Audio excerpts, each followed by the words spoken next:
welcome back to my channel. So, we were doing business studies, chapter 1, business trade and commerce. So, उसमें हमने previous video में what is business characteristics and difference between business profession and employment complete कर लिया था. So, today we will be starting with classification of business activities into industry and commerce. तो जो business है वो दो categories में divided है, industry and commerce. So let's study ये होते क्या है. So industry basically involves conversion. जो भी गुड्स है उनको यूजफुल प्रोडक्ट्स में उनका conversion is an activity connected with industry. So industry can be of 3 types, primary, secondary and tertiary. या आपने इकोनॉमिक्स में क्लास 10th में पढ़ा है.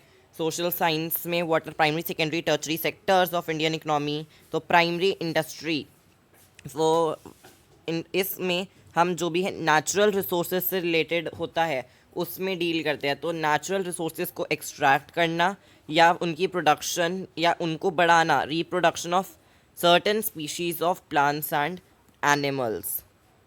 जो प्राइमरी इंडस्ट्री है ये दो तरह की होती है. One is extractive, other is genetic. So ये जो एक्सट्रैक्टिव इंडस्ट्री है इसमें क्या होता है, नेचुरल रिसोर्सेज को एक्सट्रैक्ट करना. बेसिकली फिशिंग जो है, माइनिंग में जैसे ओर है उससे मिनरल निकालना. सो ये एक्सट्रैक्ट कर रहे हैं हम एक नेचुरल रिसोर्स को. सो ये हो गया एक्सट्रैक्टिव इंडस्ट्री का पार्ट. तो नेचुरल रिसोर्सेज जब हम एक्सट्रैक्ट करते हैं it comes under extractive industry.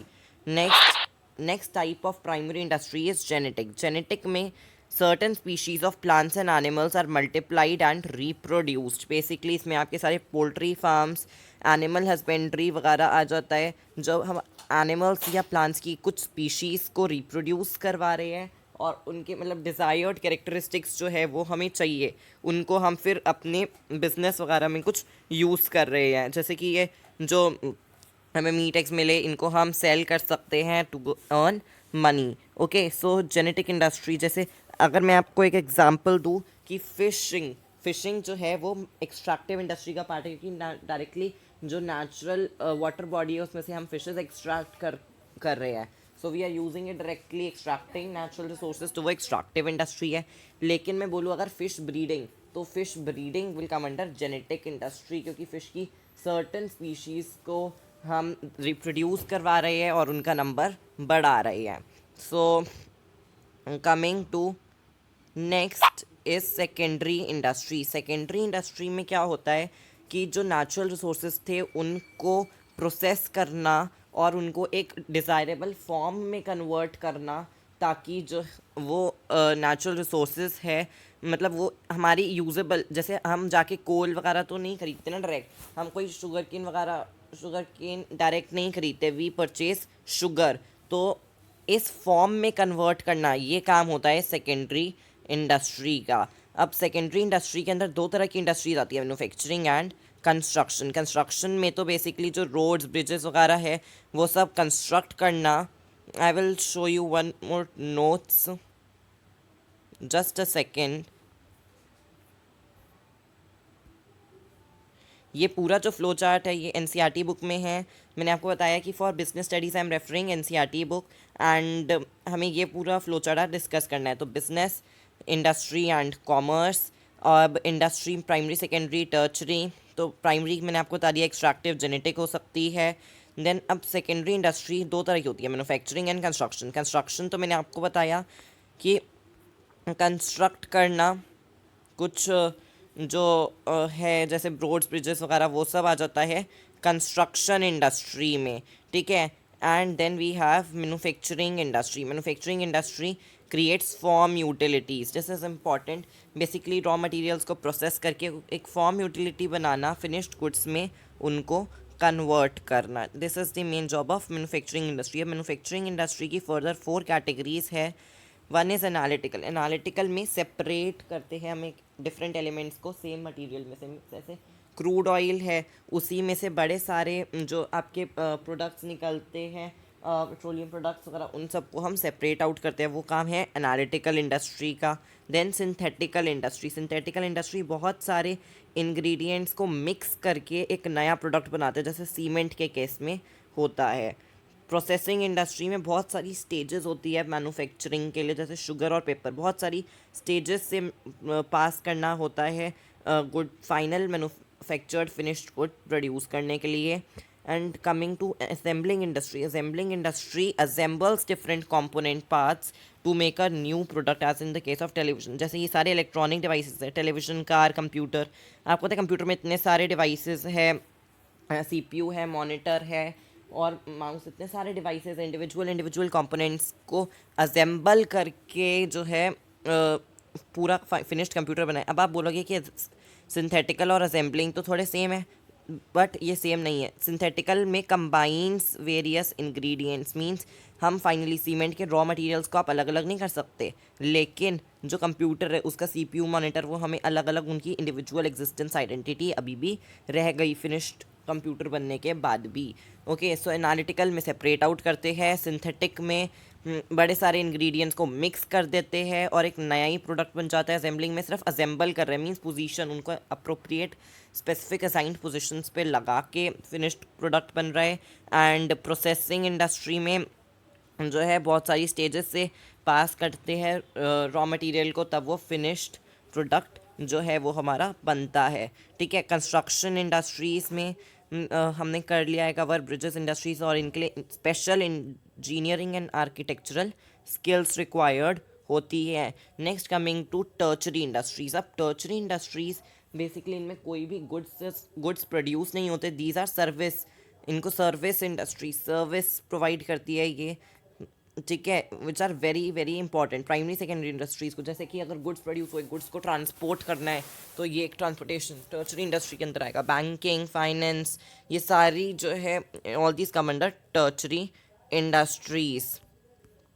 तो एंड अब इंडस्ट्री में जो है, इंडस्ट्री सिर्फ रिसोर्सेज को यूज़फुल गुड्स में कन्वर्ट कर दिया, ये एक मतलब है इंडस्ट्री का। ठीक है, इसमें और एक और चीज़ आती है, बड़े सारे छोटे छोटे ग्रुप्स जो है वो सिमिलर प्रोडक्ट प्रोड्यूस कर रहे हो, जैसे कि बड़े सारी जो स्मॉल कॉटन टेक्सटाइल मिल्स है, तो ठीक है, वो सारी बहुत सारे मिल्स को बना के एक मतलब यूनिट बनी, वो सारे जो है कॉटन प्रोड्यूस कर रहे हैं। ठीक है, तो वो भी हमारा एक इंडस्ट्री का पार्ट। इलेक्ट्रॉनिक इंडस्ट्री में बहुत छोटे छोटे फर्म्स हैं जो अलग अलग इलेक्ट्रॉनिक गुड्स बना रहे हैं, वो सारी मिलके एक इंडस्ट्री बन गई। ठीक है, देन इंडस्ट्री के अंदर सर्विसेज भी आती है, जो बैंकिंग, इंश्योरेंस, जो हमने अभी टर्चरी इंडस्ट्री में पढ़ा था। सिर्फ गुड्स नहीं होते, टैंजिबल सर्विसेज भी आती है, जो हमने अभी टर्चरी इंडस्ट्री के अंदर पढ़ा। तो फ्रेंड्स, हमारा बिजनेस में इंडस्ट्री एंड कॉमर्स होता है। इंडस्ट्री में primary, secondary, tertiary, extractive, genetics. Secondary में मैन्युफैक्चरिंग एंड कंस्ट्रक्शन। मैन्युफैक्चरिंग के अंदर assembling, processing, synthetical and analytical. ये हमने पूरा इंडस्ट्री कवर अप कर लिया है। Next starting with commerce. Just minute. Tertiary industries मैंने आपको क्या, coming to commerce. Commerce refers to all those activities essential for facilitating exchange of goods and services. अब देखो, इंडस्ट्री के अंदर हमने गुड्स, सर्विसेज वगैरह प्रोड्यूस कर लिए, सब कर लिया, लेकिन उनको जो है हमें फाइनल मार्केट में सेल करना है। वो एक गैप जो रह गया कि जो प्रोडक्शन हो गई वहाँ से लेके कंज्यूमर्स तक पहुँचने का जो गैप रह गया एक, वो गैप पूरा करता है कॉमर्स। तो it helps in distribution of goods and services, and it provides the necessary link between producers and consumers. ये बहुत important है, so ये this is what commerce does. अब कॉमर्स को हमने दो चीज़ों में डिवाइड किया है, one is trade, other is auxiliaries to trade. Trade क्या होता है? Buying and selling of goods and services, इसको हम ट्रेड बोलते हैं। ठीक है, जो हम गुड्स सर्विसेज जो हमने गुड्स सर्विसेज प्रोड्यूस करे, अब उन गुड्स सर्विसेज को हमें सेल भी तो करना है। जो हम सेल कर रहे हैं गुड्स और सर्विसेज को, उनको इस चीज़ को हम बोलते हैं trade.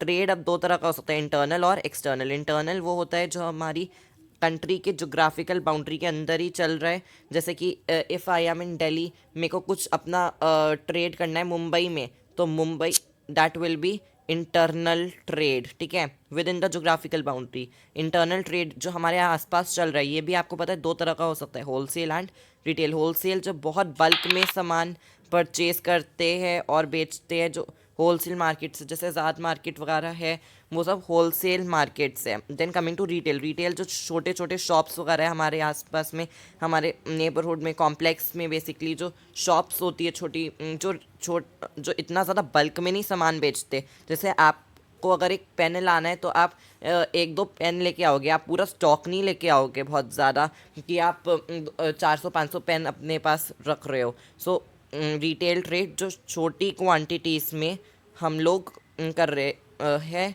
Trade, that is retail. Now coming to external trade, जो हमारी कंट्री के बाहर है, with beyond the geographical boundaries of country. अब एक्सटर्नल ट्रेड जो है वो तीन तरह का हो सकता है। इम्पोर्ट एक्सपोर्ट तो आपको पता ही है, बाहर से सामान मंगवाना इम्पोर्ट, बाहर सामान बेचना एक्सपोर्ट, और बाहर से सामान मंगवा के किसी और कंट्री में एक्सपोर्ट कर देना, not meant for consumption in home country. ये बहुत इंपॉर्टेंट पॉइंट है। तो दिस इज़ एंट्रीपोर्ट। तो एंट्रीपोर्ट ट्रेड आपको पता है सिंगापुर वगैरह में बहुत एक मतलब जो जोग्राफिकल लोकेशन के अकॉर्डिंग जो है ना, कंट्री को एक एडवांटेज मिल जाता है बीच में प्रॉफिट अर्न करने का एंट्रीपोर्ट ट्रेड में। Next coming to next classification of commerce, जैसे that is aids to trade. Aids to trade में क्या आता है कि अब जो ट्रेड हो रहा है, जैसे कि अगर मैं दिल्ली में हूँ, मेरे को मुंबई में अपना सामान बेचना है, तो मैं वहाँ तक कैसे जाऊँ इतनी दूर, ठीक है। तो जो भी प्रॉब्लम ट्रेड में आती है उसको एड्स टू ट्रेड या फिर ऑक्सिलियरीज टू ट्रेड भी बोलते हैं। तो जो भी प्रॉब्लम्स आती है उनको एड्स टू ट्रेड सॉल्व करते हैं। इसमें सबसे पहली प्रॉब्लम जो है वो है, सबसे पहला एड टू ट्रेड है ट्रांसपोर्टेशन। अब इसमें ना आपको ये याद रखना है कि कौन सी एड, कौन सी हिंड्रेंस, जो भी हमें डिफ़िकल्टी आती है उनको हम बोलते हैं कि एक हिंड्रेंस है। तो हिंड्रेंस को, कौन सी हिंड्रेंस को वो सॉल्व कर रही है। For example transportation solves the hindrance of place, कि गुड्स जो है वो एक जगह मैन्युफैक्चर हुए कंट्री में, लेकिन रिक्वायर्ड तो पूरी कंट्री में है। फॉर एग्ज़ाम्पल जो शुगर केन है, शुगर मिल्स ज़्यादातर महाराष्ट्र, उत्तर प्रदेश, बिहार यहाँ पर है, ठीक है। टी वगैरह जो है वो असम, वेस्ट बंगाल वहाँ पर है, लेकिन चाहिए तो पूरी कंट्री में। तो उसको सॉल्व करती है ट्रांसपोर्टेशन की problem. It removes the hindrance of place. Next coming to warehousing. अब जितना गुड्स प्रोड्यूस हुए, वो तो है नहीं कि एक ही सेकेंड में अभी बिक जाएंगे, तो उनको प्रॉपर स्टोरेज फैसिलिटी देना, दैट इज़ वो है वेयर हाउसिंग का काम। तो it removes the hindrance of time. Basically जब भी डिमांड हो तब स्टोरेज हाउस में से निकाल के सामान अपना मार्केट में सेल कर दो। तो दिस इज़ वेयर हाउसिंग।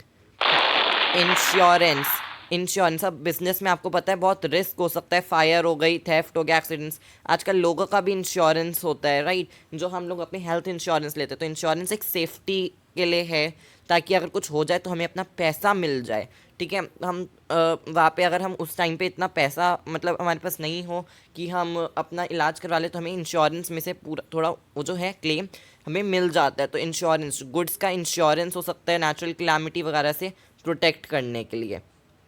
तो insurance removes the hindrance of risk. Risk कम नहीं कर सकते कभी भी, लेकिन थोड़ा जो है मतलब हम उसके एक सेफ्टी मेजर है। Banking, banking removes the hindrance of finance, की हर बिजनेस स्टार्ट करने के लिए जो पैसा चाहिए। अब बैंकिंग में थोड़ा तो हमें जो है मतलब पैसा, जो हमें मनी कैपिटल इनिशियली रिक्वायर्ड है, तो बैंकिंग से हमें लोन्स वगैरह मिल सकते हैं। So it removes the hindrance of finance. Next coming to advertising, it removes the hindrance of knowledge. Basically कि अब इतनी सारी, आप एक कोई भी गुड ले लो, उसकी इतनी ब्रांड्स है मार्केट में, तो हमें कैसे पता कि किस ब्रांड का कौन सा गुड अच्छा है, कौन सा खरीदे।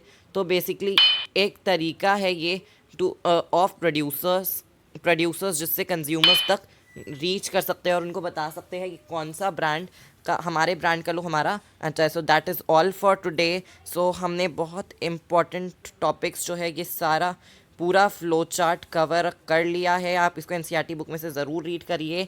So thanks for watching my video and मिलते हैं नेक्स्ट वीडियो में, एंड उसमें हम ये चैप्टर फिनिश कर देंगे जो भी हमारा रिस्क वगैरह बचा है। Thanks for watching, please like share and subscribe.